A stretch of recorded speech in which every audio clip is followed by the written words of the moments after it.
안녕하십니까, 윤수평 변호사입니다. 오늘은 2024년 7월 26일입니다. 또 이제 공부할 시간이 왔습니다. 본인 파산, 기업 파산, 개인 파산, 신청 요건, 신청 자격, 이거에 대해서 한번 또 추가로 설명을 드려보겠습니다.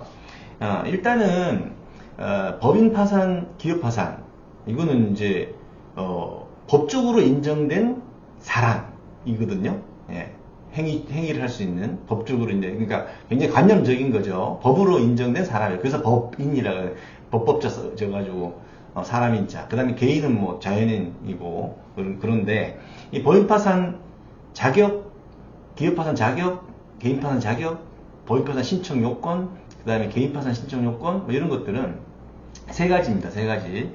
세 가지가 뭐냐면 처음에 이제 부채 초과. 법인이든 기업이든 재산이 플러스 재산, 자산이 있고, 그 다음 마이너스 재산, 그 빚이죠, 채무, 부채죠. 그래서 자산하고 부채를 비교했을 때 부채가 많아. 그러면은 부채 초과 상태라고 합니다. 그래서 그때는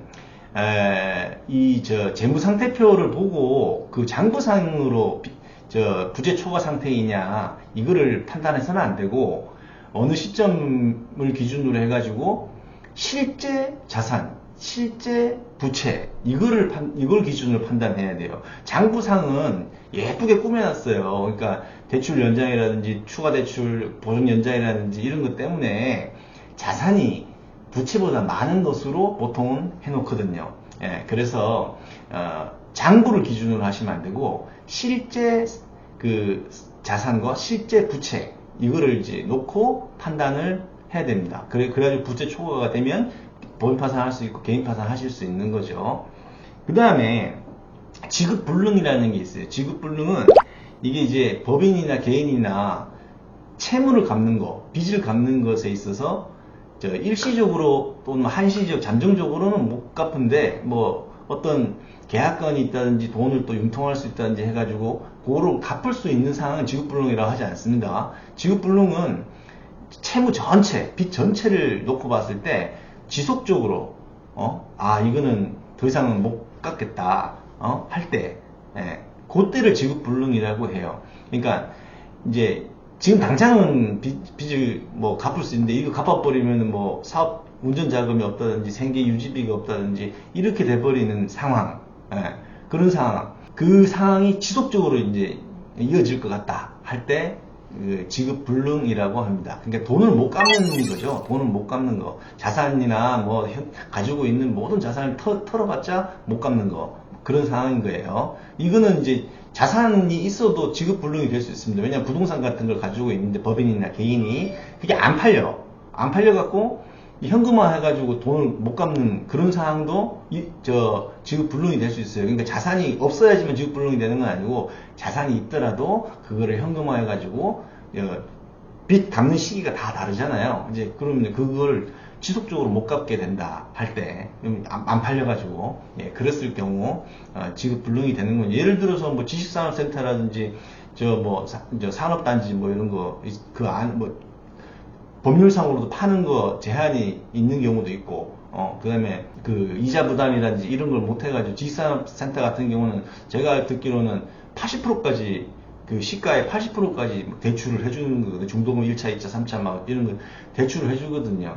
근데 자산이 있는데 그걸 못 갚는 거죠. 이제 대출을 그러면 이 대출금만 못 갚는 게 아니라 사업상의 대출이라든지 상거래 채무라든지 다른 타의 누군가한테 또 개인적으로 돈을 빌린 경우라든지 이런 전체 채무를 지속적으로 못 갚는 거, 이걸 지급불능이라고 합니다.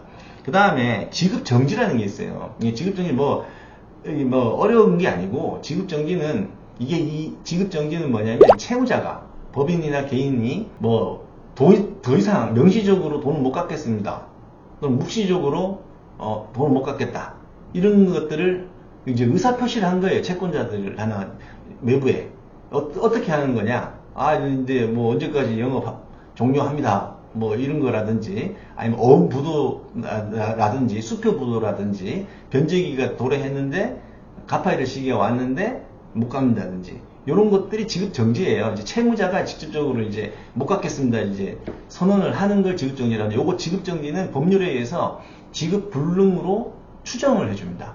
예, 그래서 기본적으로는 세 개인데, 세 개인데 뭐 하나는 지급 불능으로 추정을 해주니까 뭐 실질적으로는 두 가지다 뭐 이렇게 볼 수도 있어요. 요거가 한 가지라도 이제 충족이 되면 법인 파산, 개인 파산, 기업 파산의 신청 요건이 구비된 거예요. 그래서 요 사유가 있으면 대부분 그 파산 신청하면 파산 선고 결정은 거의 다 받습니다.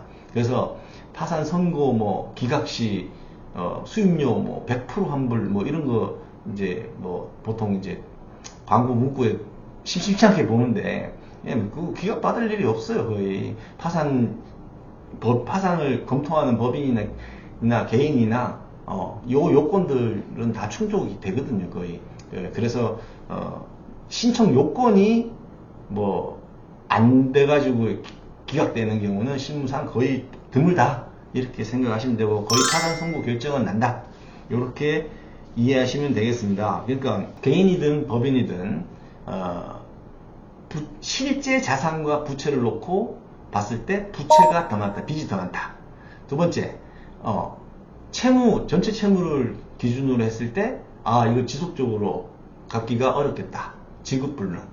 요거는 약간의 자산이 있어도 지급불능 요건을 해당할 수 있어요. 그 다음에 지급정지는 나 이제 만세 불렀어, 못 갚겠다 라고 대외적으로 이렇게 명시적으로 의사표시를 하든가, 아니면 어원부도 수표부도 뭐 이런 것들, 그런 것들 사유가 있으면은 지급정지가 되는데, 지급정지는 지급불능 이게 상태에 빠진 것으로 추정을 해주니까, 요 요건이 불충족돼 가지고 기각받는 경우는 거의 없다고 보시면 되고, 보통은 이제 파산 신청은 채무자인 법인, 기업 또는 채무자인 개인이 하거든요, 신청을. 근데 파산 같은 경우는 그 채권자들도 할 수 있습니다. 채권자들도 어느 채무자가 뭐 재산이 좀 있는데 안 팔고 못 팔고 뭐 이런다 치자.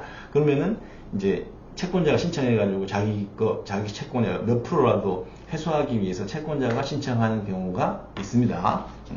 그래서 신청 요건, 자격, 그다음에 요거는 요 세 가지 중에 하나만 걸리면 신청하고 파산 선고 결정은 받을 수 있다.